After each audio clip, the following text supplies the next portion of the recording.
Nós somos um pré-vestibular católico, todos os nossos professores são católicos, a gente tem aulas de doutrina católica, então a gente preza realmente pela verdade e pela valorização da fé.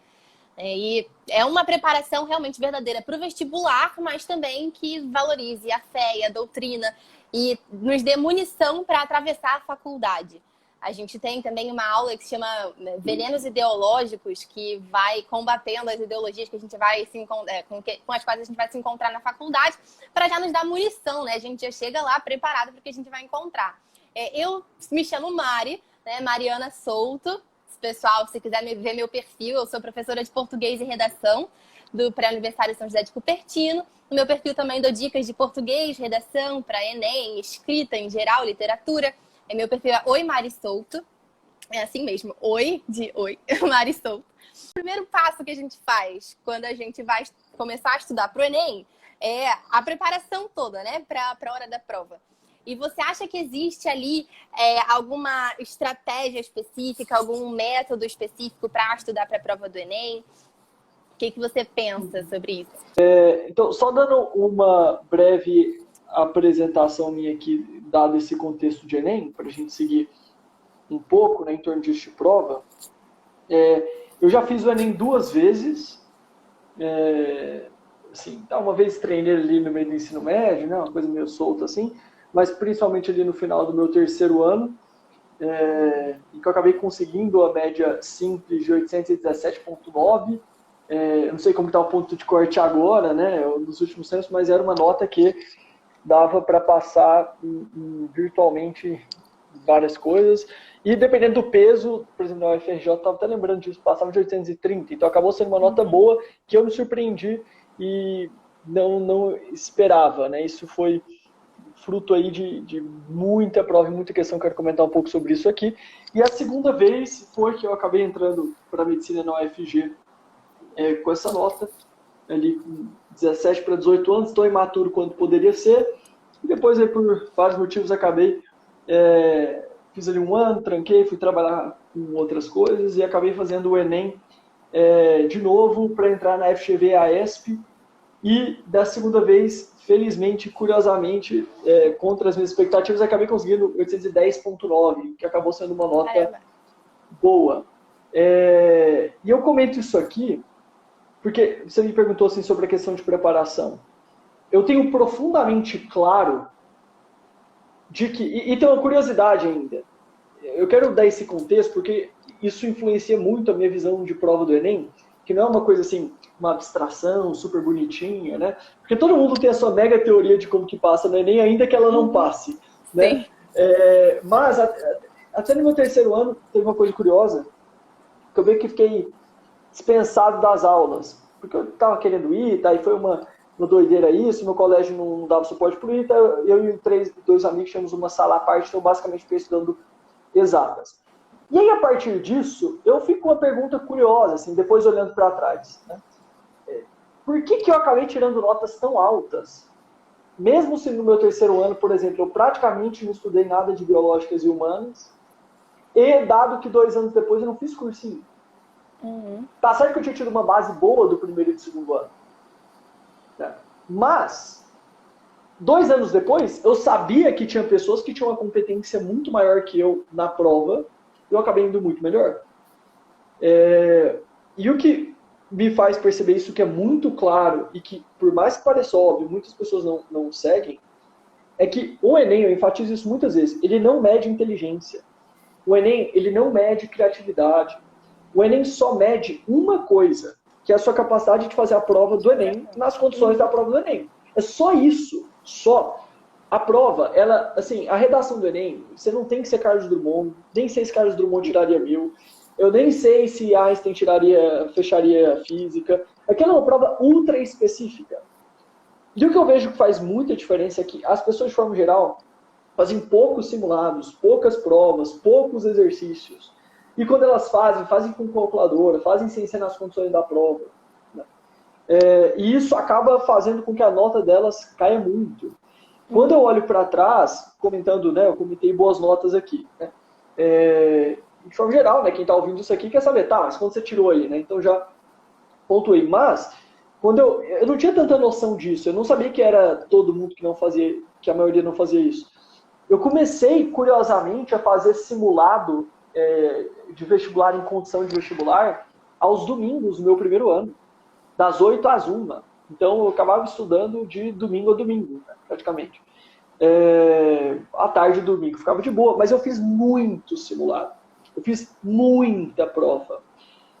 E tem outra coisa, né, para fechar um pouco esse arco, para você pontuar e, enfim, para a gente seguir adiante, existe um ponto que por exemplo, eu fiquei um tempão sem fazer prova de linguagens e humanas. Né? Uhum. E é engraçado, teve uma pessoa que perguntou aí na caixinha de stories aí, e aí, Augusto, você se considera de humanas ou de exatas? Aí eu falei, olha, nesse caso aí eu sou gender fluid, né? Eu não sei porque as pessoas são tão cis nesse caso, né? Tem gente que se sente exatas presas em corpo de humanas, humanos presas em corpo de exatas, né? Então, nesse caso, depende de como eu me sinto, né? Então, eu era muito de exatas, só estudava exatas, hoje em dia eu me considero de humanas, né? Então, segundo esses critérios. Mas, a gente há de concordar que, por exemplo, as provas de humanas e linguagens do Enem são provas muito malucas. Sim. Porque a pessoa ficou estudando o tempo inteiro e parece que você só precisa de bom senso quando você chega lá na hora. Se você tem um mínimo de bom senso, você faz aquela prova. Você consegue, então, exato. Interpretação de texto, né? Porque a resposta da questão está dentro do texto. Se você sabe o mínimo ali de vocabulário também da prova, você já sabe qual excluir, qual é a mais certa. Enfim, é só isso. Interpretação e bom senso. Eu era, assim, só para dar um contexto em relação a isso, né? Então, pra vocês terem ideia, o tanto que eu era ruim em humanas e em biológicas, eu fiquei estudando só exatas, praticamente, no meu terceiro ano. Eu acabei conseguindo entrar para a medicina na UFG pelo Enem e pelo vestibular. No vestibular, na prova discursiva da UFG, não existe mais essa prova, era uma prova bem difícil. Eu acho que foi a nota de biologia mais baixa da turma de medicina. Eu tirei, sei lá, 3 e alguma coisa de 10. Nossa. Eu cheguei lá, tinha as aulas de anatomia, de fisiologia, o pessoal, isso aí é aquela coisa lá que a gente viu, eu não lembrava. Então, assim, eu estava muito ruim naquilo, mesmo. História. Fazia as provinhas lá e tal, mas eu estava muito... Se a prova fosse discursiva, eu iria muito mal. Eu não sabia. Eu era de Olimpíada, eu acabei conseguindo medalha na Olimpíada Brasileira de Física, era só exatas. O que me ajudou, em certa medida, a cair menos na doutrinação que você falou. Foi muito bom. Então eu vejo que, graças a Deus, eu não estudei tanto, porque eu não sei se eu tiraria tanto valor do currículo que eles nos passam, né? Mas, o que eu queria pontuar aqui? Eu fui fazer a prova 2 anos depois, então, olha, eu não sou um exemplo de humanas e de linguagem, não era lá, não mesmo. Mas, não é discursiva. Quando uma prova não é discursiva e ela é objetiva, você tem que entender que a resposta está lá. Uhum. Ou é A, ou é B, ou é C, ou é D, ou é. E normalmente vai ser uma resposta muito de acordo com o texto, ou existem as lacrações básicas, né? Então, assim, o fato de você pegar jeito de prova faz muita diferença. E você só pega jeito de prova com tempo de prova. Sabe quando alguém, para ele virar piloto de avião, ele tem que ter horas de voo lá, de treino? Você tem que ter hora de prova. Muitas horas de prova. Chega ao ponto de que você vai fazer a prova lá na hora de humanas, você não sabe exatamente por que é aquela questão, mas ela cheira certo. Porque você já ouviu tanto aquilo, você já fez tantas questões, você fala, olha, você pode não lembrar exatamente quem era Getúlio Vargas, mas você sabe mais ou menos, você consegue tirar 3. Assim, você risca 3 e fica entre 2. Então, assim, tem muito de prova que é tempo de prova. Isso pode parecer óbvio, mas normalmente as pessoas ficam só lendo teoria, copiam tarefa, não fazem exercício, não tiram as dúvidas, fica assistindo aula infinito. E não estuda o que tem que estudar. Fica lendo livro de história porque é gostoso, aí você não tá fazendo questão. Não gasta mas treinar a redação, né? Que é bom. Só passivo, nada. Você que é de humano, você entende isso? Deve ser um pouco... Eu não sei, eu vou fazer uma pergunta aqui, tô desabafando, né? Pode desabafar. Ensinar linguagens pro Enem é meio frustrante? Porque assim... né, eu já passei nessa fase, então isso aqui tá um papo de bastidores. Eu pergunto assim, porque, redação eu sei que vocês conseguem ensinar, porque a pessoa sai daí, precisa aprender. Agora, linguagem, eu tenho a impressão que aquela prova lá...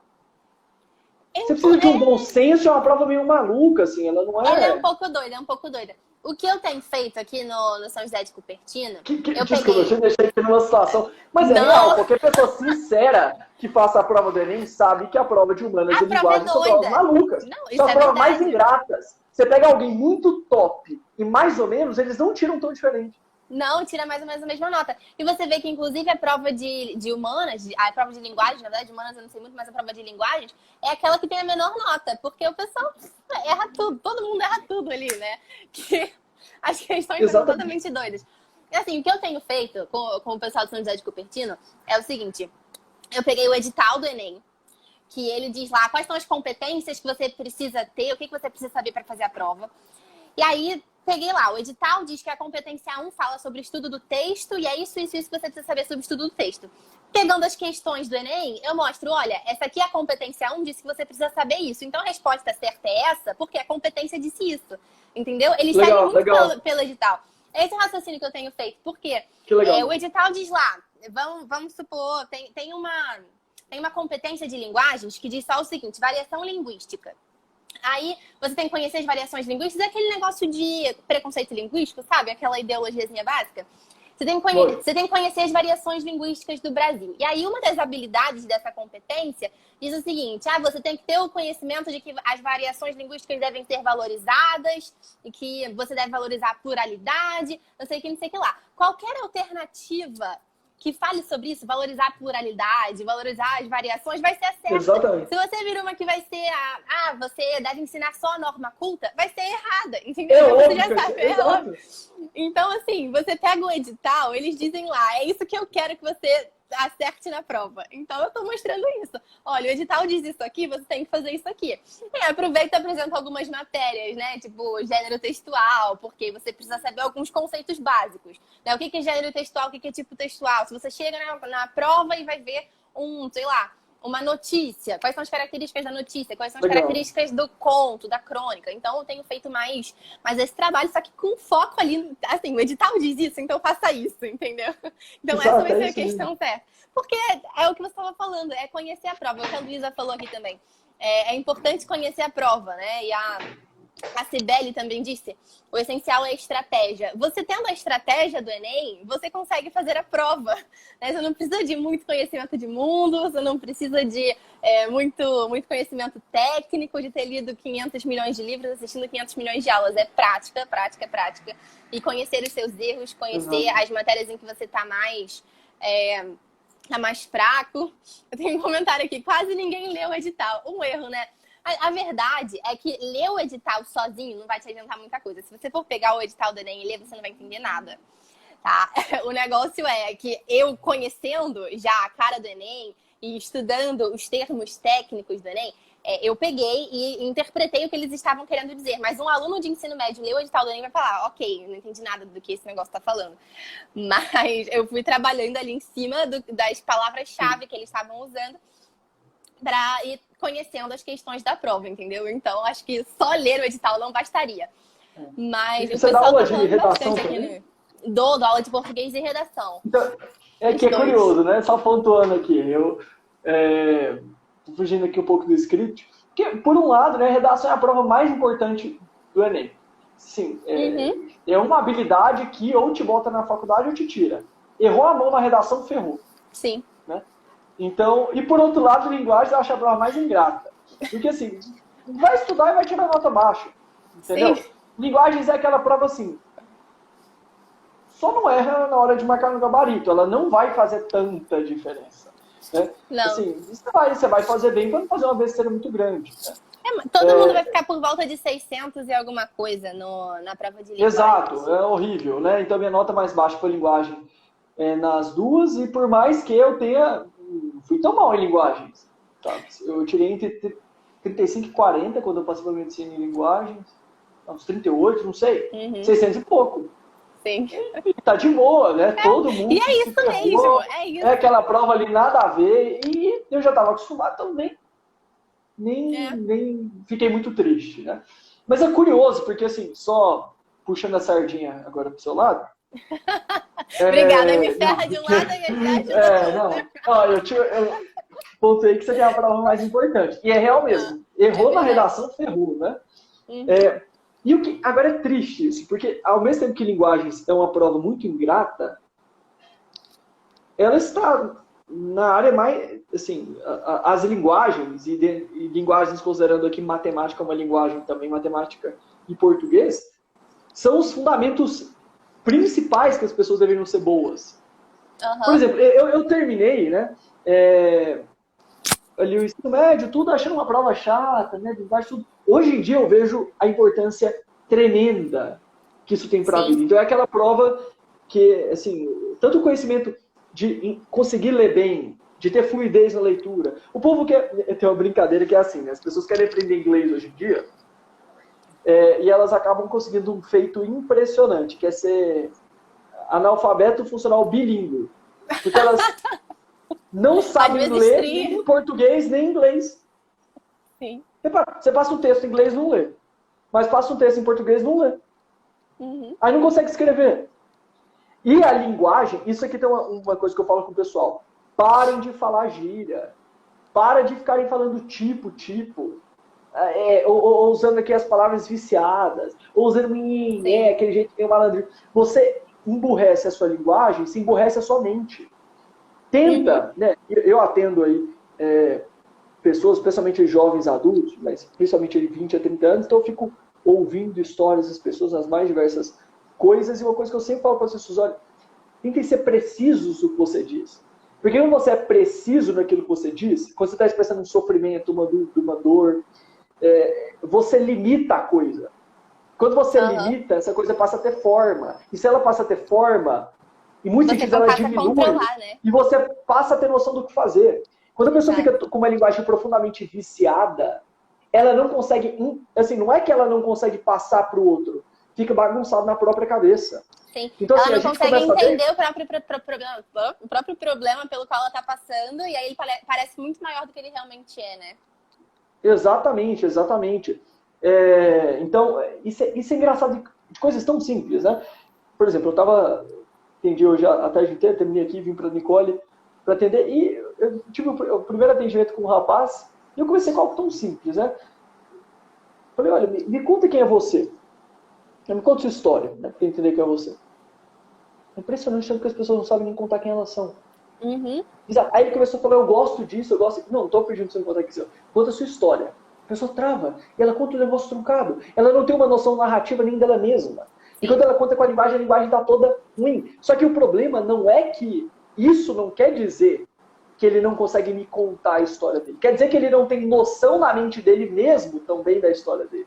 Sim. Então, assim, podem reparar, o pessoal quando se esforça, graças a Deus, eu não entendi muito bem isso, mas toda vez que eu chegava em casa falando véi, coisa assim, meu pai me dava uns esporros. Que véi o quê? Fala direito. Fala direito. Pago escola pra você aprender a falar direito. Vamos falar assim. Aí, as pessoas param de usar gíria e começam a falar, nossa, eu tô ficando mais inteligente. Tá mesmo, porque o domínio da linguagem é intimamente relacionado com a sua capacidade de pensar bem. Exato. Então você tem uma matéria muito boa, muito subutilizada, né? Só puxando a sardinha. Isso é um pouco complicado. Muito obrigada por puxar a sardinha pro meu lado. Mas é um pouco complicado ser professora de pré-vestibular. Porque eu entendo essa compreensão de que a linguagem, ela molda o nosso raciocínio. A gente só consegue inteligir por meio de palavras. A gente só entende as coisas por meio de palavras. O nosso raciocínio, a gente pensa com palavras. Então, a gente só vai conseguir pensar direito se a gente tem repertório linguístico para isso.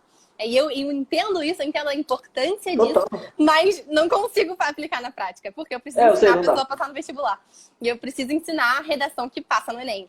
Então, a estrutura não estava contando isso para você, né? Assim, ensinar o pessoal. Eu tô falando mais assim, né? Para quem tá aqui. E é muito complicado isso. Por isso que eu digo pro pessoal, assim, pro pessoal no meu Instagram, pro pessoal do cursinho. Na primeira aula que eu dei, eu falei, olha só, eu tô aqui ensinando vocês a passar no Enem. Não tô ensinando vocês a ter um bom domínio da linguagem, infelizmente. Não tô ensinando vocês a ficarem mais inteligentes, infelizmente, mas tô ensinando o que é prático. O que vocês puderem fazer por fora, façam. E esse domínio da linguagem que você falou, e eu bato muito na tecla disso no meu Instagram, só acontece por meio da literatura. da leitura de literatura. Você disse que as pessoas que vão ter atendimento contigo, elas não conseguem narrar a própria história. Essa incapacidade de narrar é porque eles não têm repertório linguístico para isso. Esse repertório linguístico só aparece por meio da literatura. Porque você está lendo uma história que poderia ser real e está vendo como ela foi posta em palavras. Quando você vê uma história e vê ali que ela é uma narrativa, você acaba tendo repertório para contar a sua própria narrativa. Você adquire o repertório linguístico suficiente para contar a sua própria história em palavras. E aí, por causa desse repertório linguístico que você adquire, você consegue pensar melhor. Você consegue contar a sua própria história, você consegue contar a história dos outros que estão ao seu redor, inclusive. Você consegue compreender melhor a realidade.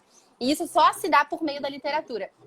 E aí também, por um estudo da gramática, para que você compreenda melhor a linguagem, tenha um melhor domínio, por essa manipulação, assim, né? Como você falou, de tentar reprimir os vícios de linguagem, que também é muito importante, que normalmente os analfabetos funcionais, se você for ver, eles se comunicam muito por interjeições. Que interjeição é só exprimir um sentimento. Ih, legal! Caramba! Maneiro! As gírias normalmente são interjeições. Fascista! Né? Fascista! Serve também, né? Você começa a usar a palavra negacionista. Mas fala, o que isso significa? Aí você só pergunta assim, mas só para entender, o que isso significa e o que eu fiz para você isso? Aí, o quê? Né? Já ficam assim estressados, né?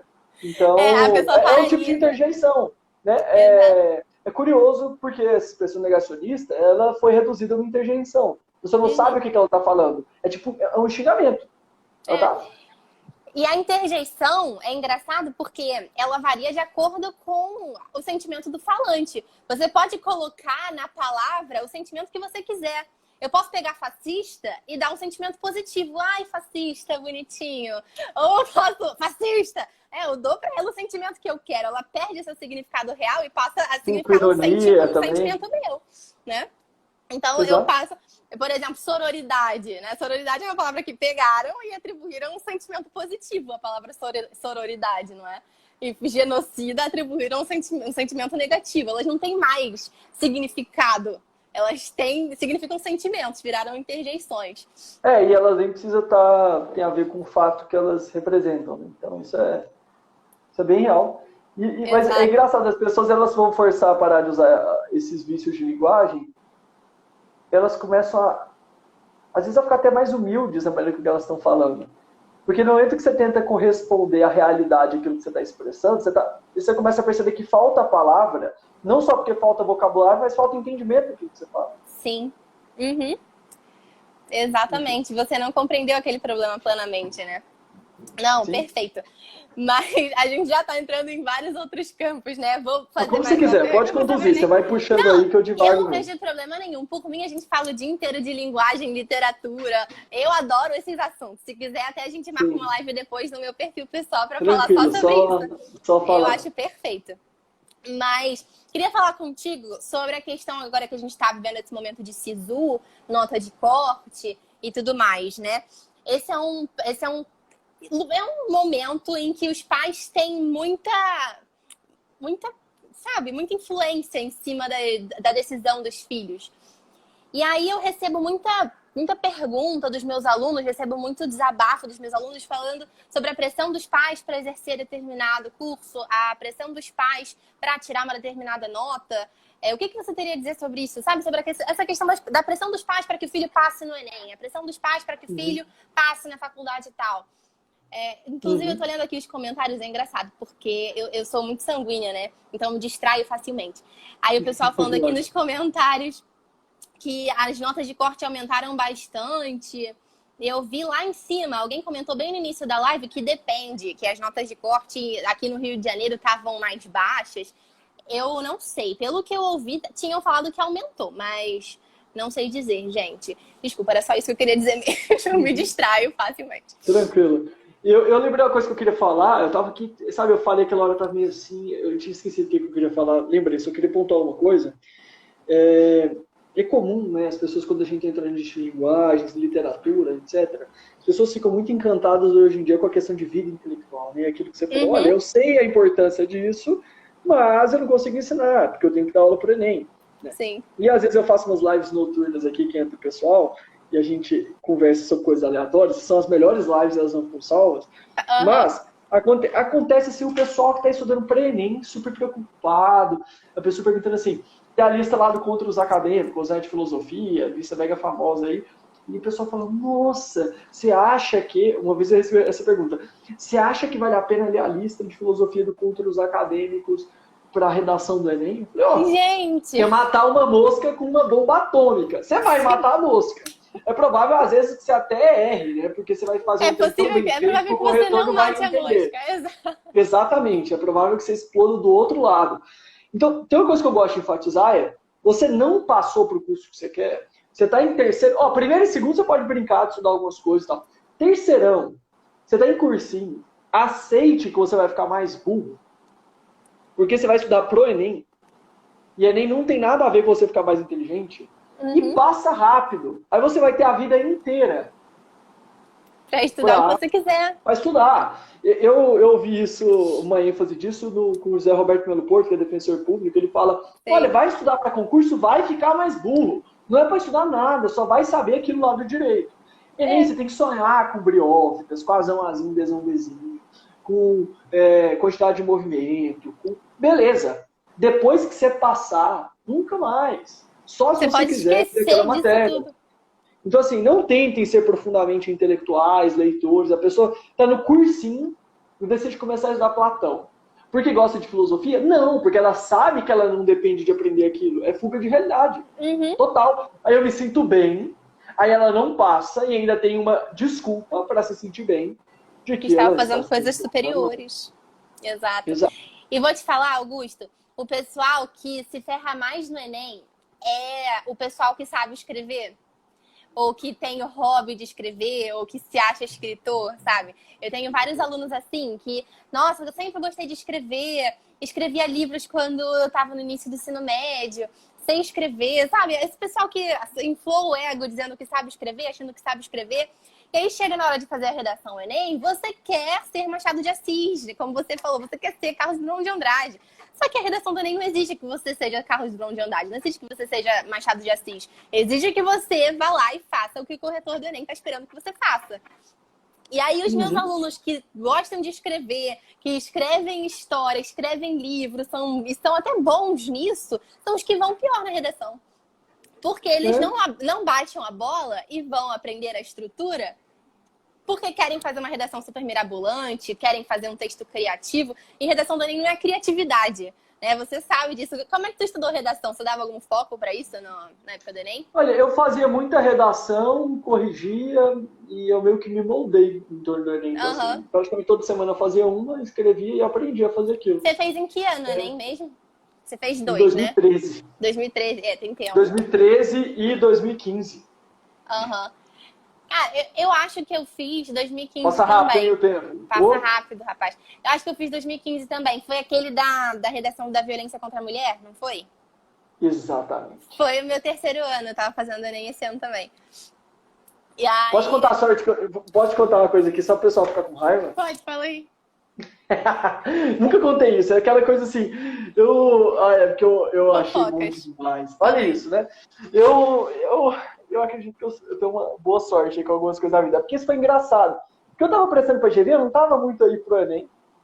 E aí eu já tinha feito a prova da GV, eu acabei passando pela GV, passei pelo Enem também, mas fui fazer então sem responsabilidade. Tranquilo, não estudei nada, de boa. Aí minha irmã do meio tava fazendo o Enem. E a gente foi pro mesmo local de prova, curiosamente. O nome dela é Bárbara, então eu e Augusto, a gente ainda tava com uma sala do lado da outra. Isso aqui, putz, eu levanto inveja numa dessa, mas infelizmente, porque é engraçado a história. Tô no carro e a gente de boa. Minha mãe, a Bárbara e eu, Bárbara, faz tempo que eu não vejo redação do Enem. Me dá uma redação aí, sua aí, que ela tava lendo e treinando e tal. Eu não tô brincando, ela me tira uma redação de violência contra a mulher. Contra a mulher. Mentira. A única coisa que eu li, eu não tô brincando. Assim, parece que eu tô zoando. Não vou inventar essa história aqui, pelo amor de Deus. Pego a redação e leio. Falei, não entendi, tá, obrigado. Entrego. Entro na sala, e ela escreve muito bem, ela é inteligentíssima. Aí entro na sala e vejo que a redação de violência contra a mulher. Na hora eu abaixo e começo a escrever toda a estrutura da redação dela. Da hora que ela sai da sala do Enem, ela olha pra mim, ela tirou 800 e tanto também, muito inteligente, programação, tudo é uma maluca. Mas saiu, olhou pra mim assim, com aquela cara de raiva. Tipo Ai, assim, por que que eu te dei essa redação?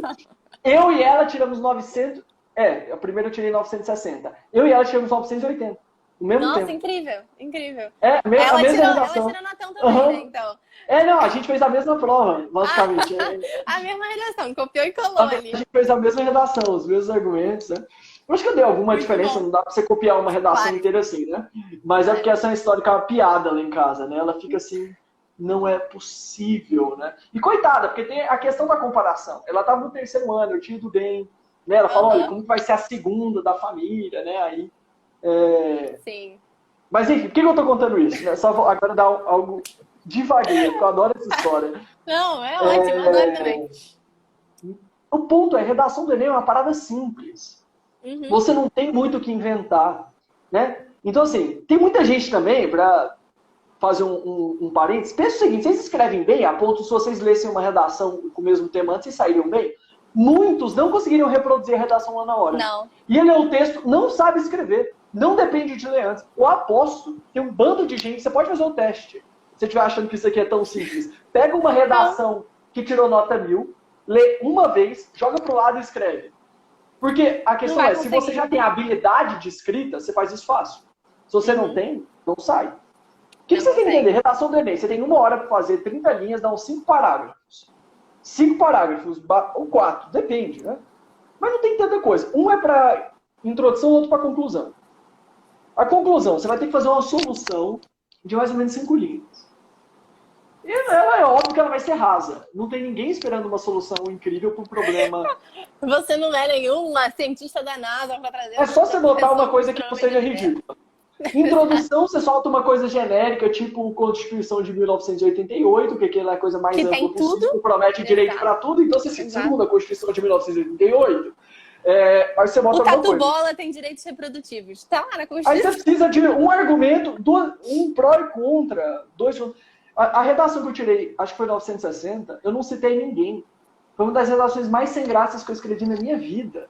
Assim, absolutamente mais ou menos.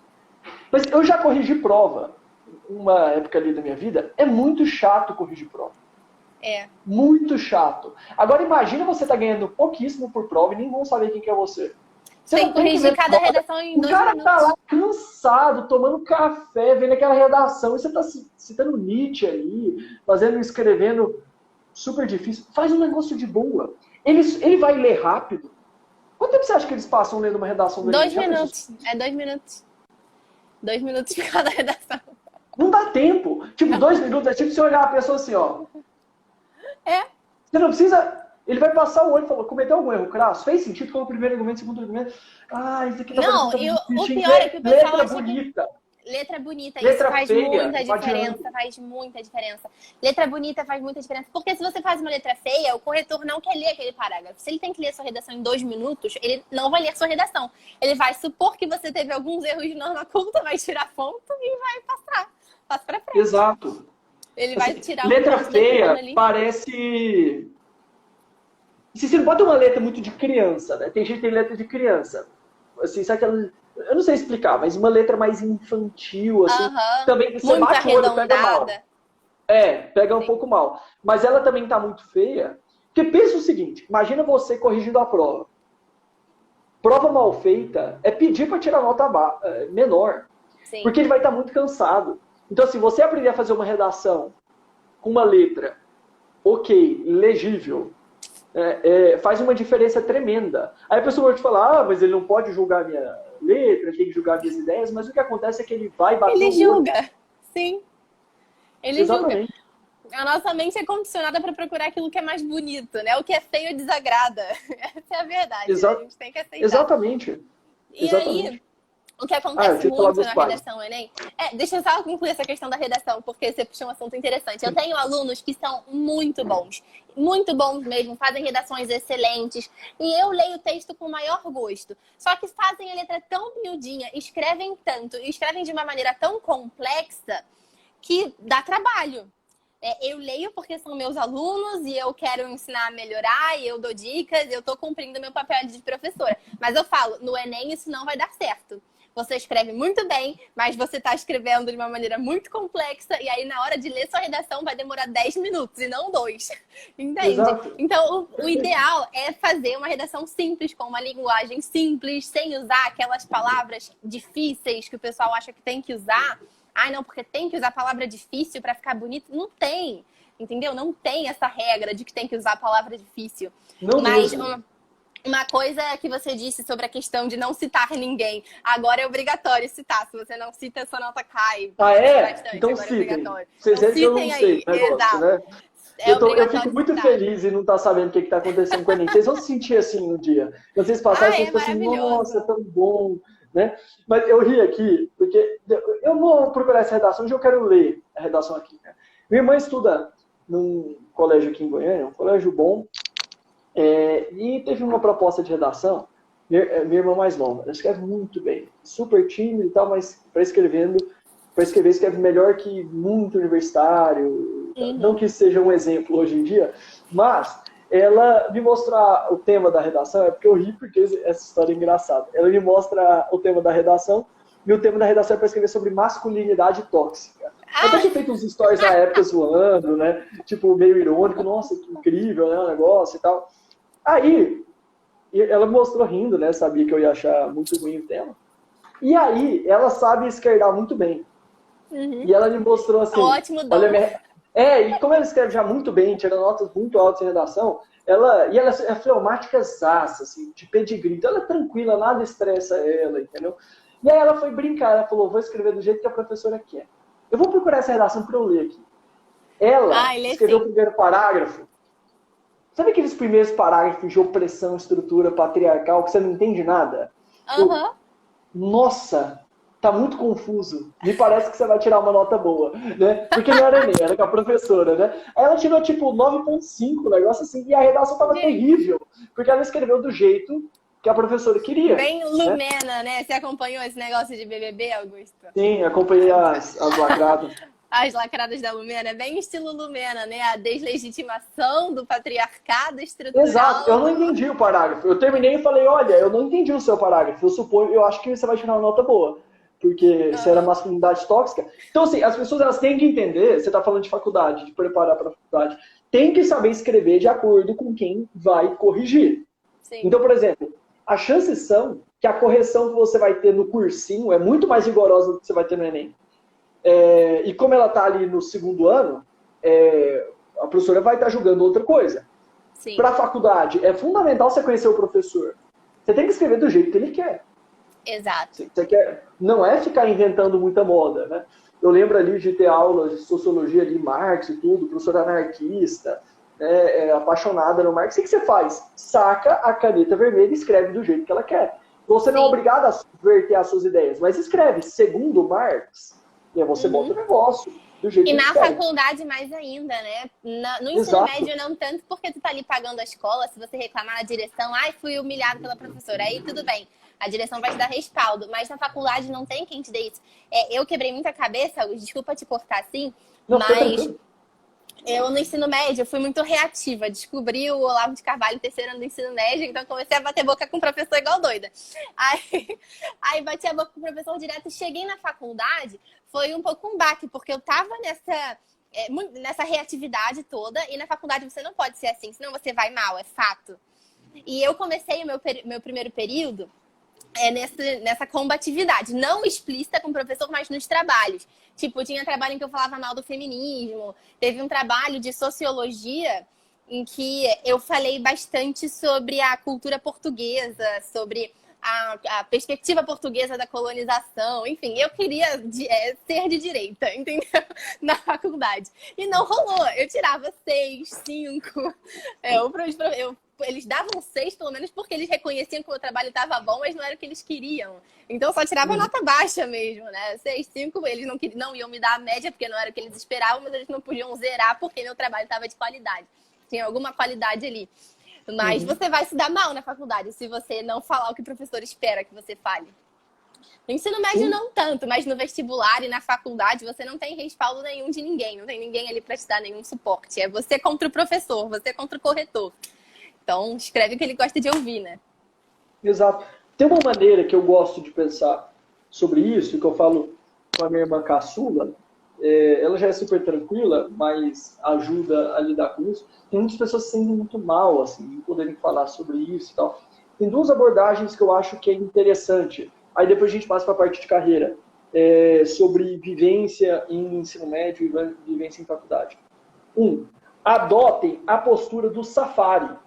Sabe? O Safari ele não está entrando muito. A pesquisa em campo. Você não está interferindo no ambiente. Você tem que ficar meio assim, ó, olha só como eles conversam. Olha só como eles comem. E você começa a tomar nota, entendeu? Não, olha, você está tendo uma oportunidade incrível de ver a manifestação ali em loco. Então fica quietinho, anotando, aprende. Ah, é assim que lacra. O argumento é esse. Isso é uma boa maneira. Porque se você não pensar assim, você vai ficar calado e vai ficar com tédio. Então é legal você ficar assim, legal, anota, né? Então isso tende a funcionar bem. E outra coisa, eu falo isso pra minha irmã, mas ela já é tranquila, então tem zero chance dela ficar entrando em debate assim. Mas a outra coisa que eu acho que é interessante, quando eu falo assim, aprende a lacrar, né? É realmente isso, né? Escrevendo de acordo com o que eles querem, isso é muito útil. Porque é fundamental que você saiba reproduzir o argumento do outro melhor que o outro. Sim. Isso é fundamental. Né? Então, por exemplo, alguém vai falar vai lacrar sobre o marxismo, sei lá. É fundamental você saber defender o marxismo melhor do que ele defenderia. Uhum. Porque isso te ajuda a ter uma noção muito mais clara na cabeça. Isso é até engraçado, porque isso ajuda até você refutar melhor, porque às vezes você até ajuda a pessoa a entender primeiro o ponto de vista dela para você depois refutar. Exato. Quando a gente fica só naquela postura de ataque, você não consegue tanto pensar com a cabeça do outro. É fundamental você conseguir defender a ideia do outro como se fosse a sua opinião. Sim. Fazer isso é muito difícil. Mas se você conseguir fazer isso, você vai ter um salto em entendimento muito alto. Muito. Engraçado que eu teve uma época em que eu peguei a Suma Teológica de São Tomás de Aquino para ler, né? E toda a Suma Teológica é construída assim. Primeiro ele dá o argumento da outra pessoa que ele vai desconstruir, e você pensa, São Tomás de Aquino está defendendo que Deus não existe? Calma aí, deixa eu ler direito. Aí ele começa dando argumento negativo para só depois ele desconstruir parte por parte. Então você vê que ele tem um conhecimento tão aprofundado do outro que ele começa a escrever, parece que está te convencendo do mal até o ponto em que ele fala, não, mas não é bem assim. Essa não é a verdade é isso. Então ele tem um conhecimento profundo, ele sabe argumentar com a cabeça do outro. E só um outro ponto antes da gente partir para o assunto da pressão, escolha de carreira, que você estava falando sobre a questão do cursinho, do corretor que você pega, do corretor que pega a sua redação para corrigir. E foi engraçado, Augusto, só uma experiência pessoal também que aconteceu. Que eu sou professora de um colégio aqui no Rio e eu corrijo bastante redação, só que eu faço parte de uma equipe. Coincidentemente ou não, eu sou a única pessoa ali conservadora da equipe, né? Óbvio, o pessoal de letras é todo de esquerda. E um aluno escreveu uma redação citando Olavo de Carvalho, e a redação não caiu na minha mão. Normalmente essas coisas caem na minha mão pra graça desses alunos e eu não pego pesado. Mas caiu na mão de uma amiga minha. E ela mandou, ele citava Olavo de Carvalho em alguns dos argumentos, ela mandou foto do argumento assim no grupo da equipe. Olha que absurdo! A redação estava boa, ele só mencionou o Olavo de Carvalho. Olha que absurdo! Esse garoto sem caráter. Eu vou dar 0 para essa redação. Ele tá ferindo os direitos humanos. Eu preciso dar 0. Eu só não vou zerar porque eu não posso. O aluno vai reclamar com a escola. Mas eu queria dar 0, vou dar nota baixa. E ela deu nota baixa pro garoto, porque no argumento ele citou Olavo de Carvalho. E eu tava de prova. Eu li a redação, eu li o argumento. Não estava ruim. Tá? Tinha uma incoerência ou outra ali, mas normal em redação, mas não era motivo para um estardalhaço inteiro.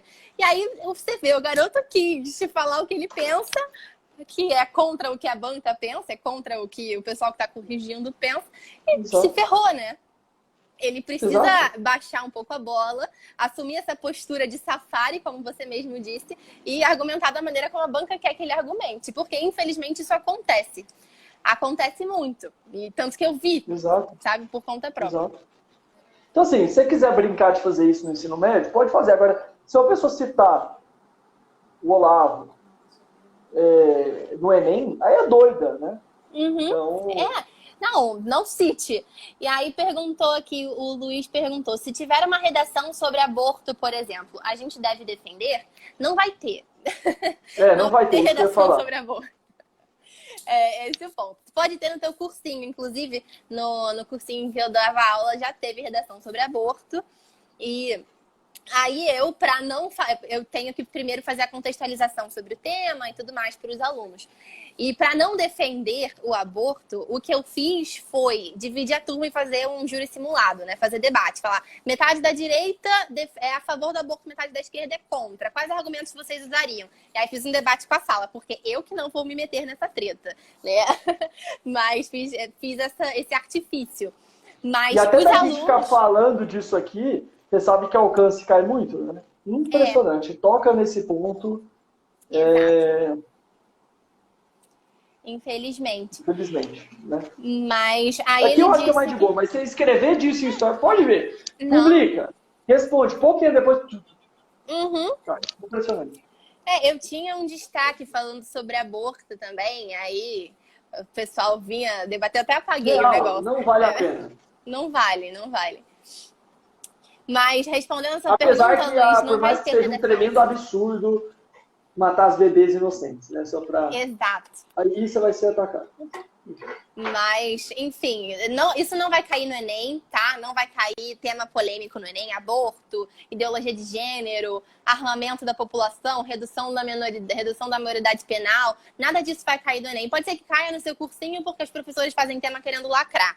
E aí, infelizmente, você pode fazer uma dialética. Falar, tem gente que é a favor, tem gente que é contra. Né? E aí você faz uma conclusão conciliatória, mas no Enem isso não vai cair, fique tranquilo, consciência limpa nesse sentido. Assim, alguns dizem que é o corpo da mulher as regras da mulher, mas não percebem que poderiam também dizer o corpo do bebê as regras do bebê. Alguns dizem que ela tem local de fala e eu não tenho, mas eles não percebem que o bebê não tem local de fala. Alguns falam que essas mulheres são minoria, mas mais minoria sem local de fala são aqueles bebês que estão dentro da barriga. Tentam defender os direitos das mulheres, mas não percebem também que talvez aquele bebê sem local de fala, uma minoria, seja uma Mariana. Sim. Então, exato. Você pode fazer umas dialéticas brincando assim, né? Você pode fazer. E como não vai ser redação do Enem, vai ser do cursinho, eles vão ter que aceitar, entendeu? Você vai fazer. Não, dá pra fazer as brincadeiras dessas. Você consegue jogar os dois pontos assim. Dá. Com certeza. Mas agora vamos para a questão da escolha de carreira, pressão dos pais, essas coisas. Foi um assunto que a gente puxou há 20 anos e não concluiu. Vou considerar algumas coisas aqui, se você quiser comentar também. Tranquilo. Você avisa. Primeiro, eu sei que existe, fugindo da curva normal, vai ter alguns pais que deram um nível mais grave, assim, da pressão, eles já são mais... Assim, isso acontece. Então, eu quero dizer, eu reconheço que isso existe, tá? Mas eu não estou falando aqui das exceções. Vou dizer o que eu vejo que é a maior parte dos casos, eu conheço muita gente, eu conheço, assim, pela experiência que vocês falam aqui, atendimento, vivência, amigos, etc. Né? Olha, uma coisa que eu gosto muito de enfatizar com as pessoas, uma vez a pessoa mandou aqui na caixinha de pergunta, muito triste viver numa família e colocou em uma sociedade que só me valoriza pela minha nota do Enem. E eu coloquei assim, olha, as chances são que a única coisa que a família espera de você é que você vá bem no Enem. As chances são que ela não pede para você pagar a conta de luz, ela não pede para você pagar o plano de saúde, ela não pede para você pagar a mensalidade. Muitas vezes, o seu quarto tem alguém para arrumar, sua mãe vai arrumar. Ela não pede para você pagar a comida e nem projeto político. E até que você tem que ajudar com alguma coisa em casa, as chances são que eles não contam com você para coisas fundamentais, porque você é filho, faz parte. Neste contexto, é profundamente razoável que eles criam uma expectativa em relação a você. Tirar uma boa nota. Você já nasceu, sua mãe já ficou 9 meses na barriga, aí você putz, dá estria, dói pra nascer, é um estresse, aí já fica sem dormir, aí fica pagando desde que você nasceu tudo. Você ainda reclama o tempo inteiro, eles ainda te levam pro colégio, ou paga a marmita, ou paga o lanche. E aí você não quer nem ter a expectativa de tirar uma boa nota. Por que eu gosto de enfatizar isso? Porque quando eu estou falando, eu não gosto muito de ficar sempre falar, por exemplo, atendimento, porque meus pais, eu falo, ó, seus pais não estão aqui no atendimento. Eu estou falando com você. Então, vamos resolver você e aí deixa que eles aí, as coisas se ajeitam, né, no meio do caminho. Então, um ponto fundamental é, primeiro, você entender que as chances são que isso está acontecendo, que isso é sua responsabilidade. E as chances são também que os seus pais, muitas vezes, essa é uma forma desordenada que eles têm de te amar. Eles querem o seu bem, e às vezes eles olham para você e te acham preguiçoso.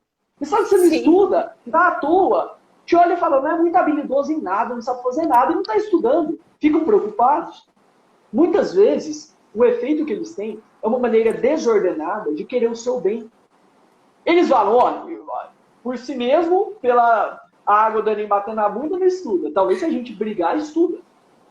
Muitas vezes eles não sabem estudar direito. Muitas vezes eles não entendem muito de educação de filhos. Delegam aquilo para televisão, para tablet, o filho fica preso em quarto, enfim. Então, o que é importante vocês entenderem? A chance também, se vocês estão aqui, vocês são adultos, tá, né? 18 anos, mais já é adulto, e 16, 17 quase adulto. Então, assim, uma coisa que eu gosto muito de enfatizar é, eles vão botar pressão? Vão. Mas você não vai conseguir controlar isso. Assim. Em grande parte, olha, ame os seus pais. Tenta olhar isso de forma amorosa. Você fala, olha o tanto que eles se sacrificam por mim. Eles estão querendo o meu bem. Infelizmente, eu não consigo mudar a opinião deles. Esse é o jeito que eles têm de fazer isso. O que você vai fazer? Ficar cada vez mais amoroso. Você vai reconhecer os seus erros e vai estudar mais para a próxima. Assim, olha, o pessoal reclama dos meus pais, querem que eu faça medicina, eu não quero fazer medicina. Olha, a taxa de pais mesmo que não obrigam na hora H você escolher o curso que você quer é muito baixa. Muito baixa. E aí tem gente também que às vezes coloca assim, eu quero ter mais independência, e os meus pais não querem pagar para mim, para eu morar fora, porque eu quero ter independência. Eu não lembro quem que me falou isso. Foi ao vivo, assim, mas foi engraçado, porque me soou tão estranho, a pessoa não percebeu. Eu falei, eles não querem que você tenha independência para morar fora. Mas vai morar fora e vai ficar mandando os boletos. Olha, eles que vão pagar para você ser independente. Olha o nível de soberba de uma pessoa dessa. Os pais viraram caixa eletrônico. Sim. Então, eu quero sair da sua casa, eu quero mudar para outra cidade, eu quero que você continue pagando tudo, eu quero que você não ouse me mandar trabalhar. Eu quero independência se você vai parar de dar palpite na minha vida. Olha, se você é adulto e os seus pais não querem pagar para você estudar fora, faz parte. Mas isso é muito triste. É triste, mas também talvez seja triste para eles se sacrificarem mais ainda financeiramente, porque talvez eles tenham outros filhos, talvez eles tenham dívidas. Não é tão óbvio assim. Então, assim, em termos de carreira, muitas vezes eu vejo que não é que eles estão com uma pressão tão profunda dos pais, é que eles mesmos estão perdidos. Não tem muita noção do que estão olhando, ficam escolhendo carreira olhando o dia do estudante, não foi atrás dos profissionais, ou estão endeusando demais aquilo como se aquilo fosse a realização profunda, né? A diferença do céu e do inferno para eles. Então, de forma geral, quem está bem...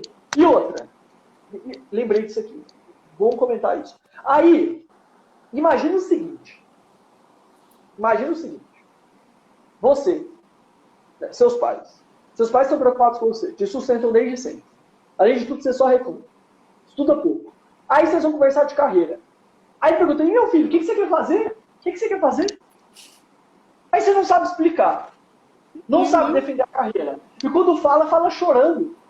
Ai, eu quero ser não escuta. Aí eles vão olhar, na moral, para de pensar nisso. Porque sabe aquela coisa assim de adolescente? Que já fica todo sentido. Vocês não querem me deixar morar fora. Vocês não querem me deixar morar fora. É lógico que eles não vão deixar. Eles estão olhando para você, eles já olham para você. Você pode estar barbado, você pode estar já uma mulher, tudo. Eles vão olhar para você achando que você é um bebê ainda, porque você é o filho deles. Beleza. Sim. Na hora que você vai defender a sua carreira para morar fora, você não sabe explicar o que você quer. Fala gaguejando, querendo chorar. Qual que é a chance? Olha, o que eles veem na sua cabeça? Eita, na cabeça deles. Por favor. Você acha que você está, assim, fazendo uma grande sustentação oral, né? Da sua defesa. Aí o que eles estão vendo? Meu Deus, coitadinho, ele não uma consegue criança. decidir. Exato, Quem eu tem que preciso decidir proteger. sou eu. Por quê? Porque eles te amam. Você fala, tá, é louco, não consegue conversar nem comigo. Imagina morando fora. Imagina, Sim. olha, eu voltei para São Paulo por conta própria. Assim, putz, tava dando aula particular aqui, juntei dinheiro, mudei para lá, um rolê que só. Quando eu contei para meus pais que eu queria mudar para São Paulo, a gente estava passando por um momento financeiro bem difícil, minha mãe tinha quebrado uma loja e tal, meu pai falou, olha, boa sorte. Mas eles não me ajudaram, mas assim, eu vi que não dava, eu vi que doeu para eles não poder mudar. Mas cabia a mim. E eu resolvi tudo, fui para lá e tal. Então, assim, foi difícil? Foi. Mas quando eles veem que você está assumindo as rédeas, eles te respeitam. Sim. Porque eu não tava assim, ai, me manda dinheiro, eu quero salgado. Não, pô, eu já tava trabalhando em São Paulo, eu não tava dando trabalho para eles. Isso que eu tô falando é uma brincadeira, mas é muito sério. Sim. E muda também, Augusto, quando você faz todo sentido. Não só, mas acho que não só a questão de falar chorando, né? Falar a questão do curso, mas também trazer qualquer reclamação. A partir do momento que você traz uma reclamação, você traz uma queixa, você. Sobre qualquer coisa. Ai, mãe, tô com uma espinha no nariz. Ai, mãe, minha unha tá encravada. Ai, mãe, sabe, a comida tá ruim, tô com dor de barriga. Eles vão achar que você tá trazendo algum problema, eles são seus pais e eles têm a responsabilidade de resolver o teu problema. Né? A partir do momento que você conta, se queixa constantemente das coisas pelas quais você passa para os seus pais, eles vão querer assumir cada vez mais as rédeas da sua vida. E como você falou, é um ato de amor, né? Eles sempre vão enxergar os filhos como bebês, como criancinhas que eles precisam proteger. Isso é inevitável. Eles são pais, eles vão ter esse olhar de, nossa, te peguei no colo, troquei sua fralda, limpei tua bunda. E a partir do momento que você se queixa constantemente para eles, eles vão querer assumir as rédeas da sua vida e tomar as decisões por você. Porque eles acham que se você não é capaz de desencravar uma unha, se você tá chorando porque tá com uma espinha na testa, então como é que você vai pagar as contas de casa? Como é que você vai decidir a carreira que você quer seguir na vida? E isso é inconsciente. Os pais já fazem isso sem ter consciência de que estão fazendo. É natural, o processo é natural. Mas eu vejo muito isso. Os adolescentes, né, os jovens, meus alunos, eles reclamam tanto com os pais, falam, ai, mãe, não sei o que lá, e aí depois quer independência, né? Passa o dia inteiro choramingando no ouvido da mãe, depois quer independência para fazer o que quiser, sabe? A mãe acha que você não sabe lidar com seus próprios problemas, não sabe desencravar uma unha, não sabe cuidar de uma espinha, não sabe fazer uma comida. Então é óbvio que eles vão querer, né? Acho que o segredo para isso é realmente parar de reclamar. Primeiro passo, né? Parar de reclamar, parar de ficar dando satisfação de tudo que você quer fazer, tudo que você sabe. Adolescente tem muito isso. Eu quero vender minha arte na praia, você tem que me aceitar, não é? Eu vejo muito, eu quero fazer artes cênicas e meus pais têm que aceitar o que eu vou fazer. Você precisa ficar tentando convencê-los de fazer artes cênicas? Arranja os meios, vai e faz, mostra que você é capaz de fazer, para de reclamar, vai trabalhar, ganha dinheiro com isso e aí eles vão te dar satisfação da tua vida? Não vão. Né? Então, Exato. O segredo é esse, parar parar de de artes reclamar. cênicas. Aí aonde? No Rio, e aí a pessoa não é do Rio, os pais vão ter que pagar pagando. E se eles não quiserem pagar? E não é um absurdo eles não quererem pagar. Eles não devem sustentar uma outra casa por um direito divino que a pessoa tem.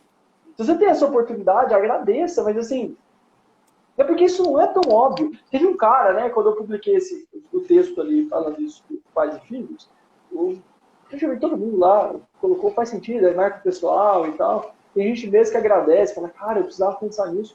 E você viu, um cara, eu não lembro o que ele escreveu, mas ele falou, mas os pais deveriam entender que quando eles têm um filho, o filho dá trabalho, o filho é um saco. O cara em nenhum momento percebeu a responsabilidade dele que tem de não encher o saco. Ele fala, não, os pais têm que entender que nem tudo é tão rápido, que aos 25 anos... Eu falo, cara, como assim? Olha, se você é uma pessoa honrada, que sabe dificuldade, que é passar para medicina, não conseguiu no cursinho, tá com 25 anos, beleza. Meu avô, que eu tenho o nome Augusto, entrou para a faculdade de Direito com 35. Conseguiu virar juiz para lá de 40. Mudou, antes ele era marceneiro, carteiro, etc. Então assim, a vida tem como. Mas seja grato aos seus pais, Agora o cara lá, genericamente, acha que o padrão é você estar lá entre os 20 e 30 anos, em casa, seus pais te sustentando, e eles não podem nem botar pressão.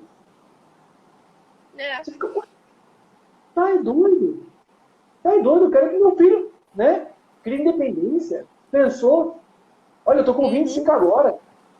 Eu com 25, meu filho lá choramingando no sofá, mas não vai mesmo. Porque primeiro a Nicole, né, é bravíssima.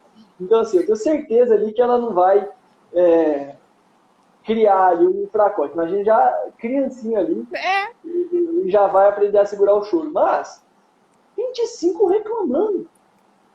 Ah, não. Não vai dá. arranjar uma coisa pra fazer, vai vender um brownie, vender bolo de pote. Eu não tô falando que você tem que achar que tá tudo perfeito, mas você entendeu? Sim. É muito feio isso.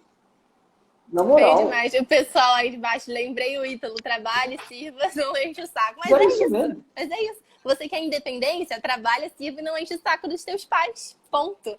Aí a independência vai surgir, você vai conseguir tomar as rédeas da sua vida, fazer o curso que você quer fazer artes cênicas, beleza, tá trabalhando, tá ganhando dinheiro, ninguém tem nada a ver com a tua vida, né? O fator individual que tem mais a ver com essa independência é pagar a conta. Sim. Você quer mesmo independência? Quer mesmo? Paga suas contas. É impressionante. É passe de mágica.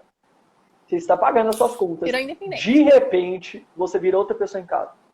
Sim. E você conseguir ainda morar em outra casa? Não. Mas não adianta você estar morando em outra casa e mandando o cartão de crédito. A conta da Netflix, do Spotify. Seu pai e tua mãe pagar. Entendeu? Isso faz uma diferença tremenda. Porque assim, quando a gente fala de não ficar falando as coisas, um ponto ali que você colocou, isso é valioso. Fica falando o tempo inteiro. Eu meio que fui treinado assim com os meus pais. Eu não pensava tanto nisso antes. Mas eles nunca deram tanta emoção assim para os nossos problemas de escola e tal. Assim. Sempre falaram, minha mãe falava, mãe, tá difícil. Ela, meu filho, vou contar uma coisa, não estuda não, que senão você corre o risco de aprender. Você foi meio irônica, assim. Eu não tô achando tal coisa no meu quarto. Não procura não, porque se você procurar, corre o risco de achar. Muito bom, vou adotar. Ela só tá vestindo, tá difícil em inglês. Não estuda. Se estudar, aprende. Aí você não pode mais reclamar. Então, assim, a gente não tinha tanta emoção, assim, ela não ficava assim com dó, nossa, que difícil, né? Então, desde criança, eu contei uma história aqui uma vez, meus pais me botaram muito para fazer esporte. Já fiz campeonato de natação, karatê, basquete, etc. E essas coisas me ajudaram muito. Eu lembro de uma prova de natação, eu era pequenininho. Antes da prova eu chorei, que eu não queria nadar lá, o povo mais velho. Eu tenho uma imagem, eu tenho uma lembrança ruim desse dia. Eu entrei lá, de sunguinha, toquinha lá, campeonato de natação. Chorei. Dei uma birra lá, eu não queria entrar, porque não sei o que, com medo, vamos embora. Eu tenho uns flashes assim da minha mãe parada. Falou assim, você não tem opção. Você vai embora só depois que você sair do outro lado da piscina. Eu não sei se você vai nadar chorando. Eu não sei se você vai nadar sorrindo. Eu não sei se você vai ficar em primeiro ou em último. Mas você vai entrar de um lado e sair do outro. Você não tem opção. Bom demais. E tem uma regra que adulto ganha de criança. Uma das melhores armas de adulto contra criança é o tempo. Criança, 5 minutos para criança é uma eternidade. Já viu lá a Super Nani? Bota o moleque lá, é o Croix. Botou ali no cantinho 3 minutos. Ele chora. Então assim, a minha mãe me olhando assim, eu pensava, ela nunca vai sair do meu frente. Eu não tenho opção. E, sei lá, 30 segundos depois eu já estava indo lá. Sim. Outra coisa que ela me falava, que eu vejo isso com minha irmã, assim, a gente dava muito pouca briga. Eu tô falando isso aqui, parece que isso não tem nada a ver. Essa educação de criança, que a pessoa aprende a ficar reclamando demais, ela cria raízes lá. Ela falava muito assim, a gente chorava com algum problema, né? Por exemplo, eu não quero comer, né? Qualquer coisa, que, sei lá, às vezes você vê o pessoal chorando e os pais dão um tablet para a criança não chorar. Ela suportava o choro incrivelmente. Aí ela falava assim, meu filho, você quer chorar? Chora o tanto que você quiser. Mas só tem uma regra, lá no seu quarto. Vai lá pro seu quarto, fecha a porta. Chora o tanto que você quiser. Agora tem outra regra. Você só pode sair sorrindo. Pode ser daqui a alguns dias ou daqui a 1 minuto. Isso é com você. Vai lá, chora. Ah, mas eu não quero comer. Não, você vai comer. Aí a Nicole, né, fazendo pós-graduação em nutrologia, e aí ela acaba lidando aí com pessoas que têm problema de alimentação, e aí a mãe, o menino come em casa, aí o novinho tá obeso porque a mãe fica enchendo ele de doce. Né? Uhum. E aí ela fala, não quer comer? Não, tem problema. Mas não vai ter outra comida. Sim. Quando você ficar com fome, vai começar. Deixa a criança com fome o suficiente. Come. Vai comer o brócolis. Aí eu entrava no quarto, chorando. Chorava. Aí já saía assim, com lágrimas e sorrindo. Assim. Já tô bem. Ah, muito Porque bom. assim, é aprender a engolir o choro mesmo. E o que a gente vê é adolescentes que, isso que eu falei do choro, você já deve ter passado por isso aí como professora, de ver uma voz meio... Embargada com qualquer coisa. Uhum. Sabe, qualquer coisa. Redação embarga a voz lá, dá uma travada. Nossa, o que já E não era pra ser assim. Você tem essa já entrei na sala de aula pra passar a redação. Eu falei, gente, sentem, tá 1h10 pra fazer a redação. Um menino ainda, né? Você acha que eu ser menina, que é mais sensível, um menino. Ele pegou a redação, ele falou, professora, mas só 1h10. Aí ele ficou travado e começou a chorar. Porque ele não conseguiria fazer a redação em 1h10. Eu falei, querido, vai lá pra sala da direção falar pra ela qual é o teu problema. Aí ele saiu da sala e foi chorar. Ensino médio, terceiro ano ensino médio, 17 anos, por aí. E o menino começando a chorar. O problema é grave, Augusto. O pessoal tá bem sensível. E aí eu mandei ele lá pra diretora, pra coordenadora. Não sei o que a coordenadora falou pra ele. Não sei o que aconteceu depois. Mas falei, vai lá resolver o seu problema. Vai ver se joga uma água no rosto. Vai lá falar com a diretora. Aí ele foi. Mas não foi eu entrar na sala, passar a redação, o menino começou a chorar. Enfim. E você fica assim, porque a pessoa, às vezes já tem jeito de adulto. É engraçado, né? Porque você tem esse desnível, né? Isso aqui é engraçado. Dos atendimentos eu acabo focando principalmente em questão de amadurecimento, desenvolvimento da personalidade, etc. E é muito curioso. Eu costumo fazer uma pergunta, uma vez eu fiz a pergunta para um rapaz aqui na live, que não ficou salvo, né? A gente tá conversando de algumas coisas, aqui 20 e poucos anos. Cara, gente boa. Entrou nesse assunto, eu falei, cara, fala com sinceridade. Você se sente homem ou rapaz? Às vezes quando eu quero provocar a pessoa assim, você se sente homem ou moleque? Uhum. De verdade. Eu falei, olha, eu me sinto meio adolescente. Ou um adolescente adulto. É muito comum. Olha, eu já vi assim, pessoas em faculdades tops, os caras barbados, não se sentem adultos. Não. 20 e poucos anos. Se você for ver o avô com 17 já parecia muito mais velho. Uhum. Tem com mulher também. Você fala, você sente mulher ou menina? Às vezes, adolescente ali, adolescente não, 20 anos, 20, 21, 22, se sente ainda uma adolescente grandinha. Sim. Já é mulher. Então, o que acontece? A pessoa ela está num estado de vida que não corresponde à maturidade emocional dela. O cara exteriormente, às vezes é grande, o cara é forte, tem barba, já tá com a voz grossa. Mole, né, Júlio? Dá mais uns 30 minutos. Que vergonha. Sim. E a vergonha dos pais. Ver lá o filho. Às vezes o filho não é. Tá pagando 3.000 de mensalidade pro filho chorar diante da possibilidade de fazer uma redação em 1h10. Não, isso aí, olha, isso aqui me deixa... Eu tô pra casar, isso me deixa estressado só de imaginar. Isso não vai acontecer. Não, assim, eu também. Meu filho em casa não vai fazer isso nem ferrando. Não vai me fazer passar essas vergonhas, não. Vai tomar uns tapas. Mas uma coisa que eu acho, Augusto, eu não sei se eu tô falando besteira, mas você que lida com essa questão do amadurecimento, isso tem muita relação com a visão que as pessoas hoje em dia têm de adolescência. E acaba que essa adolescência acaba se estendendo um pouco para a vida adulta. De achar que adolescente, ele não precisa fazer nada. Ele não tem nenhuma responsabilidade, ele não tem nenhuma utilidade, ele pode ficar o dia inteiro no TikTok. Hoje em dia é TikTok, né? Não é mais Instagram, não é mais Twitter, é TikTok. Pode ficar o dia inteiro vendo Netflix e não faz nada de útil. O adolescente se tornou uma fase inútil. E acaba que você não faz nada de útil na adolescência, não aprende a fazer nada de útil na sua juventude, jovem adulto. E aí você vira adulto, ainda não sabe fazer nada de útil, e você continua se sentindo um adolescente, porque a adolescência virou essa fase inútil, né? Esse limbo da inutilidade. Você está constantemente entediado, porque você não tem nenhuma aptidão, não tem nenhum talento para nada, né? Digamos assim, você não aprendeu a fazer nada prático. E se torna esse limbo inútil que acaba se estendendo até a vida adulta. Isso dá insegurança, né? Você chega diante de uma prova de 1h30, você não tem nenhum talento, nenhuma utilidade no mundo, você se sente inseguro, você se sente indefeso, você não tem nenhuma segurança para fazer aquela prova.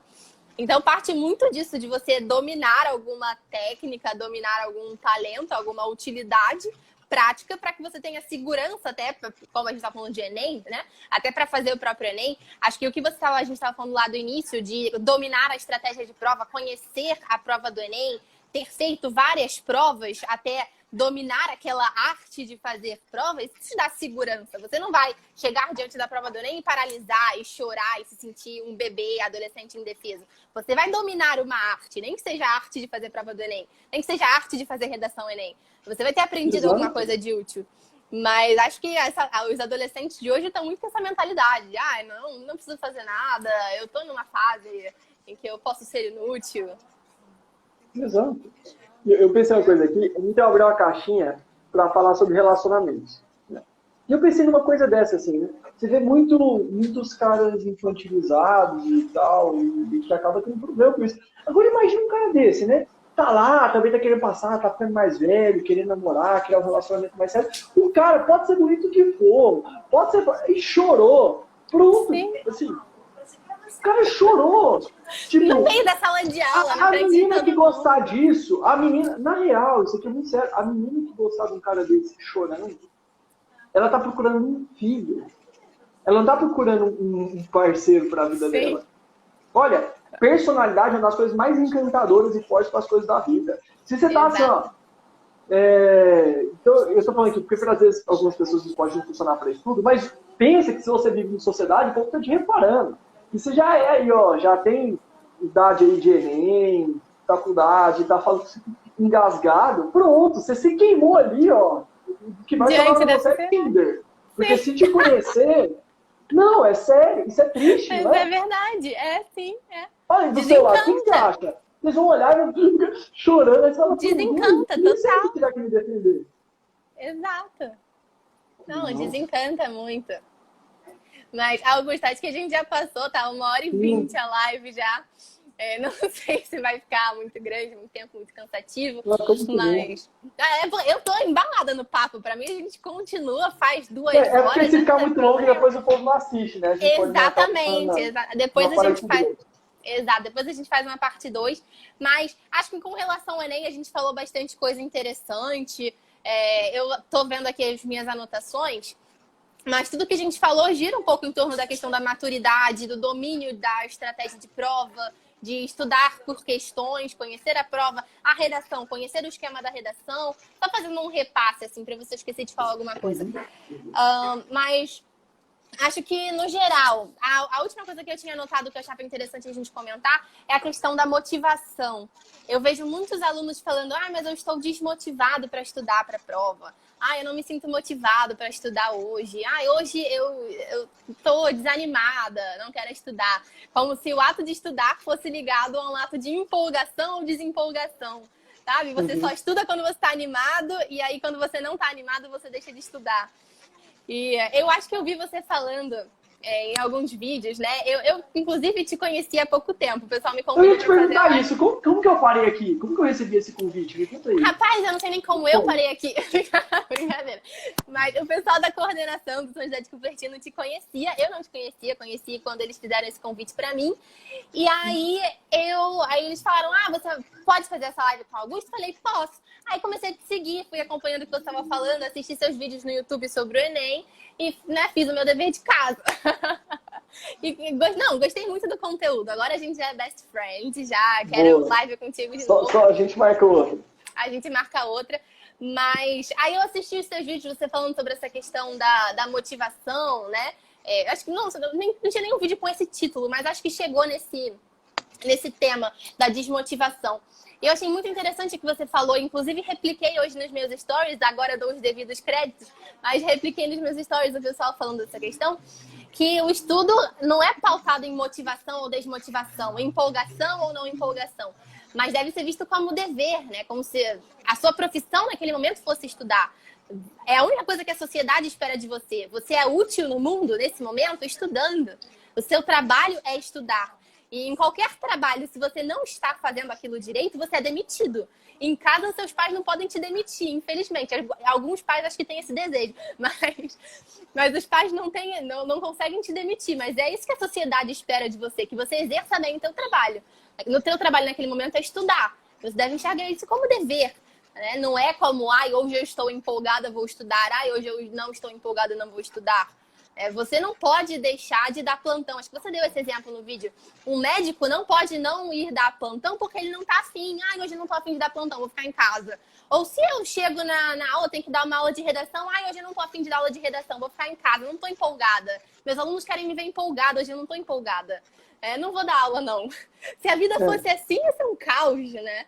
Ninguém ia passar nada para ninguém, não ia ter hospital, não ia ter ninguém, porque ninguém está empolgado o tempo inteiro. Esse é um mundo de adolescentes. É um mundo de adolescentes. Então, o estudo não deve ser pautado nisso de empolgação ou desempolgação. O estudo para o Enem deve ser pautado em constância e exercício, né? Você fazer aquilo com constância, com dedicação e com sentido de dever, porque aquilo é teu trabalho. E paciência, né? Vida que segue paciência. Pensei que se o Wi-Fi dele cair, ele liga lá pra ti resolver o Wi-Fi, aí o cara, olha, eu não tô empolgado agora. Foda-se, é o seu trabalho, eu pago aqui, vem aqui, né? Seria a coisa assim, o pessoal da empatia é o pessoal mais bruto aí pra essas coisas. Ou vai falar pros seus pais, eu quero morar fora e tal, não tô empolgado, né? Então, isso que você falou, eu gosto de enfatizar, se você não tem uma profissão, a sua profissão é estudar. Isso ajuda muito. Porque repare os seus pais, eles não acordam de manhã pensando se eles querem. Eles só vão trabalhar. E já pensou se toda vez que meu pai, sustentando aí a família, ele acordasse, ele fizesse uma reflexão filosófica sobre o sentido da vida? Isso não funciona.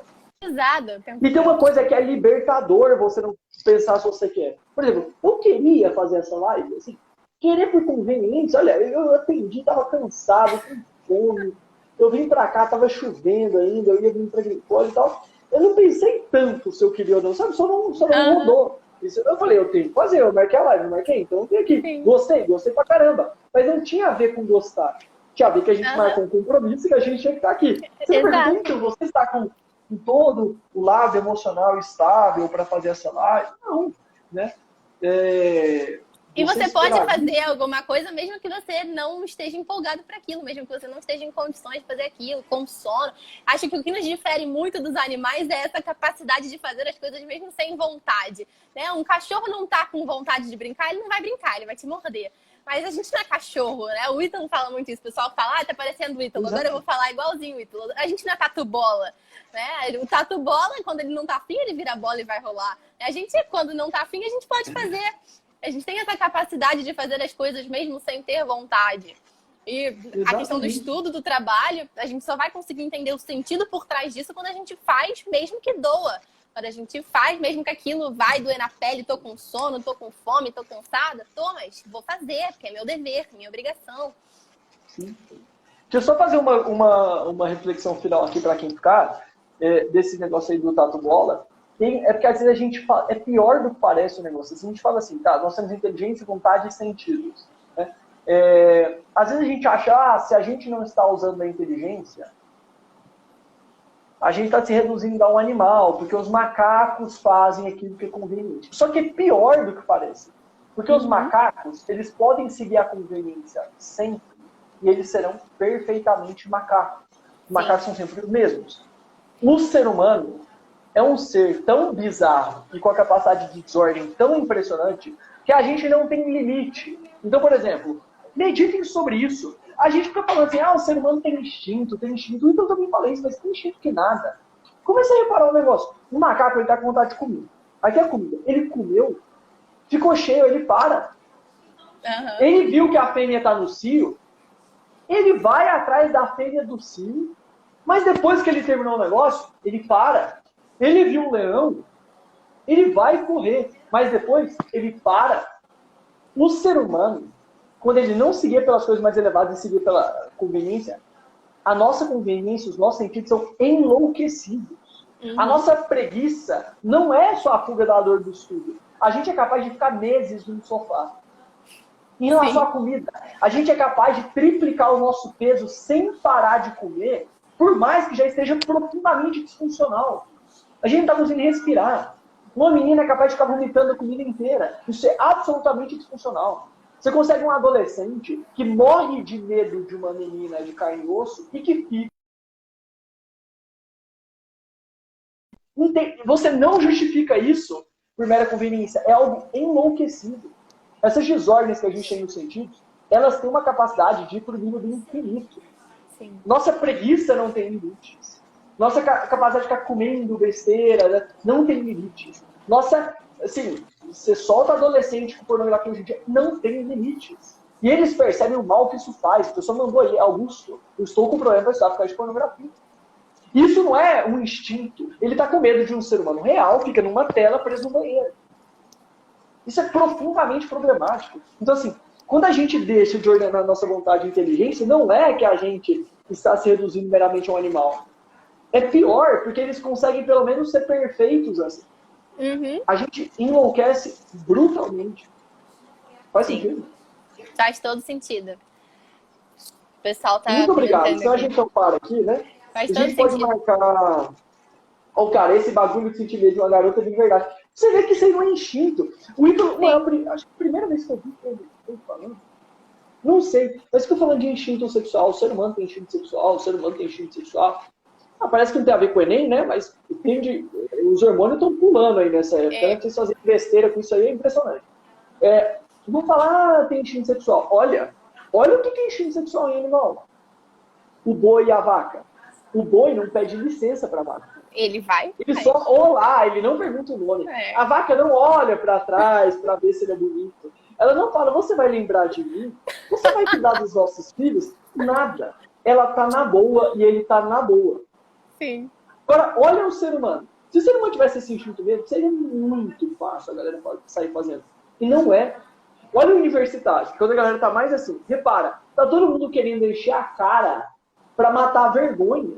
Estão morrendo de vergonha. O que tem de cara aí, fortão, barbudão, morrendo de vergonha. E que tá indo lá, não lembro, amigo, o cara com dinheiro, trabalhando, tudo, morrendo de vergonha. E teve que ficar pegando menino em balada pra não ficar mal no grupo. Sim. Um bando de menina que não queria estar saindo com os caras e tá indo lá porque tá bêbado e não sei o quê. E outra, você vê muito mais casal com problema de falta de relação do que com excesso. Muito mais. Então que instinto é esse? Os dois dormem na mesma cama, pele com pele, não... quentinho lá, debaixo do cobertor e nada. Que instinto é esse? O ser humano é um ser maluco. Se você não ordena as coisas pela sua inteligência e vontade, as coisas se desandam completamente. Exato. Então, assim, é importante a gente olhar isso. Para você entender que um adolescente... Olha, isso é um problema para estudo enorme. Isso aqui é um tabu. Difícil de ficar falando. Mas adolescente fica com tela, olhando para uma tela, para ver uma mulher que ele não conhece lá na tela. Isso não é normal. Fica mal, desordena imaginário, desordena vontade, fica com uma preguiça. Isso é triste. Isso é triste. O pessoal não fica falando aqui em tudo. Vai ter gente... Sim. Chega assim, dos mais diversos contextos. Pessoas casadas, namorando, solteiros. As pessoas falam, olha, isso é. Então, isso vale vocês meditarem. Quem tiver interesse nesse assunto, eu tenho um título, um vídeo no YouTube, um título de pornografia, que eu faço uma live com o Rodrigo Simonsen. E é uma live muito boa. Normalmente vocês não têm com quem conversar sobre isso. Né? Então, aproveitem e assistam lá. É bom assistir a live. Exato, que aí você não tá contando seus problemas pra ninguém, né? Exato. A Cibele mencionou aqui, o povo do pronome neutro no Enem. É sobre isso. É sobre isso. É sobre isso. E, inclusive, esse negócio do Enem, do pronome neutro do Enem, o pessoal que zerou, você ficou sabendo dessa treta, Augusto? Eu ouvi falar, minha mãe morreu de rir. Ela me contou como uma ótima notícia no almoço. Olha, adorei. Todo mundo veio até mim. Mas o pior é que eu acho que isso é fake news. Inclusive, eu expliquei no meu perfil por que que eu acho que isso é fake news agora nos meus stories. Sinto informar, mas eu acho que é fake news. Tá lá nos meus stories, eu coloquei também nos destaques generics, que eu tenho destaque só de gênero neutro, botei lá. Oi, Mari Souto, pra quem não me segue ainda. Mas, gente, vamos só fazer aquele marketing final. Fica à vontade, fala o que você quiser do cursinho. Marketing, vamos lá. Para o pessoal que tem interesse em se inscrever, se matricular no cursinho São José de Cupertino, em que nós todos somos professores católicos. Eu sou professora de português e redação, ensino vocês a montar a estrutura de redação Enem. A gente está com 2 novas promoções. Uma delas é o plano semestral, que está R$ 39,90 a mensalidade, e o plano anual, que está R$ 30 por mês a mensalidade. Super barato, bem mais barato que qualquer cursinho que você for ver aí. E as aulas são de qualidade, com professores católicos. Tá barato, tá vendo? Não paga ali um lanche no McDonald's. Sem lacração, sem doutrinação. Sem lacração e com professores realmente bons aqui, né? Não é aquele pessoal católico afetado que vai ficar só te ensinando doutrina na aula. Óbvio que não, a gente sabe que você precisa passar no Enem.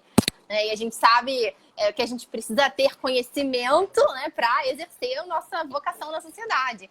Então, a gente está cumprindo ali a nossa função de professor, mas com o lado bom de sermos católicos, de termos conhecimento sobre a verdade. E só tem coisas positivas. E ninguém te doutrina na aula de história. Minha irmã complementando aqui, porque é muito importante. Então, pessoal, é isso. Sigam a gente, acompanhem aí o nosso trabalho, se matriculem, compartilhem com os amigos, que vai ser ótimo ter vocês lá. E Augusto, muito obrigada pela live. Muito obrigado mesmo. Compartilhe com o pessoal aí. Para quem quiser assistir, vai ficar salvo aqui no meu perfil. Eu vou marcar vocês. E obrigado pelo convite. A gente pode marcar outras e parabéns aí pelo trabalho de vocês. Show, muito obrigada, Augusto. Um beijo, viu? Até. Tchau, tchau. Tchau.